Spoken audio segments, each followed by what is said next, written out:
सिंध को लूटने वालों का वक्त ख़त्म, अवाम का एहतजाज शुरू। मुत्तहदा सिंध, मुत्तहदा पाकिस्तान। पीर साईं पागारा की क़यादत, पीर साईं सदर दिनशाह राशदी की क़यादत में नया सफ़र। पाकिस्तान मुस्लिम लीग फंक्शनल सूबाई अगवान फ़कीर गुलाम हैदर मंगरियो ने कहा है कि आज मुल्क जिस हाल में है ये बरसों मुजरमाना हुक्मरानी का नतीजा है। पीर पागारा की क़यादत में मसाइल हल के लिए संजीदा और अमली जिदोजहद कर रहा है। पीर साहब पागारा का नारा मुत्तहदा सिंध, मजबूत पाकिस्तान आज सिंध की आवाम की दिल की आवाज़ बन चुका है। जीडीए में शामिल तमाम जमायतों के रहनुमा साफ़ सुथरे, ईमानदार और आवाम के दर्द रखने वाले हैं, जो कुर्सी या कमीशन के लिए नहीं बल्कि सिंध की तरक्की के लिए मैदान में है।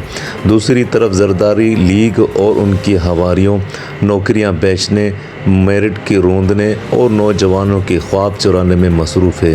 महंगाई और बेरोज़गारी ने नौजवानों को इस नहज पर पहुंचा दिया है कि वो अपनी ज़िंदगियां ख़त्म करने पर मजबूर हो गए हैं, मगर हुक्मरानों के कान पर जूं तक नहीं रेंगती।